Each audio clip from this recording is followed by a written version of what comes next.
26 февраля на выезде из Акмесджита, недалеко от микрорайона Каменка, автомобиль сбил ребенка на пешеходном переходе.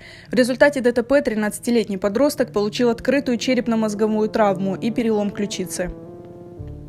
Али Нафиеву повезло. В момент аварии мимо проезжала бригада скорой помощи. Его сразу увезли в Республиканскую детскую клиническую больницу на Титова. На операционном столе Али Нафиев пробыл 4 часа. Стабильность, как они говорят, тяжелая, стабильная.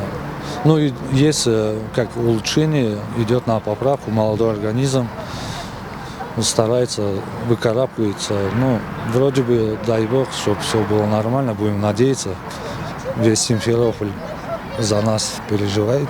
В итоге 3:30 нам сказали, что его с операционной перевели в реанимацию под аппаратом. Вроде бы стабилен. Слава богу, я вчера сам зашел, вижу нормально. Идет процесс нормального выздоровления. Жители ближайших микрорайонов уже несколько лет буквально кричат о необходимости установки светофоров и переходов на опасных участках. 28 февраля провели очередное собрание, на котором подписали обращение к властям с требованием убрать реверсивную полосу на выезде из Акмесджита и в срочном порядке установить светофор на месте аварии. Хочу, чтобы нас власти услышали, установили или умный светофор, или сделали надземный пешеходный переход. Но как-то наших детей оградили от этих смертей, от этих увечий. Люди непосредственно, чтобы подходили к пешеходным переходам, чтобы поставить решетки или там шумовые барьеры.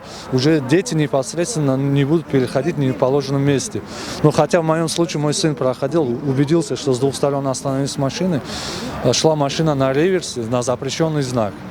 И сбила, как ехала, так и даже не успела отреагировать.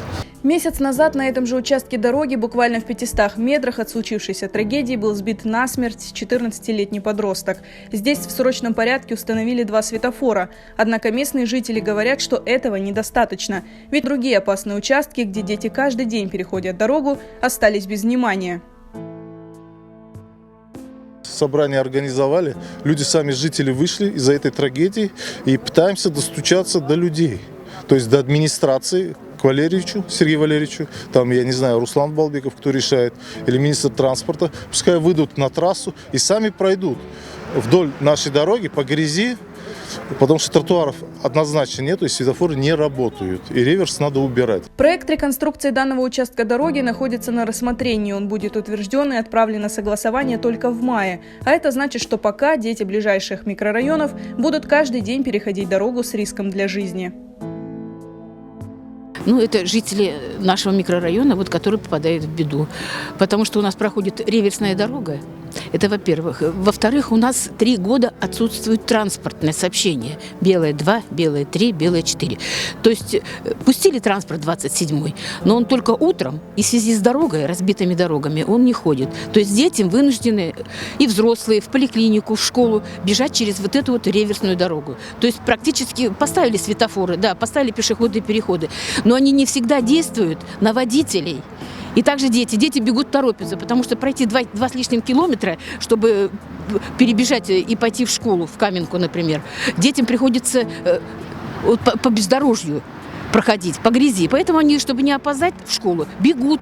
В ближайшие дни представители 4 микрорайонов передадут подписанное обращение с перечисленными требованиями местным властям. Люди надеются, что они примут все необходимые меры для создания безопасных условий для местных жителей.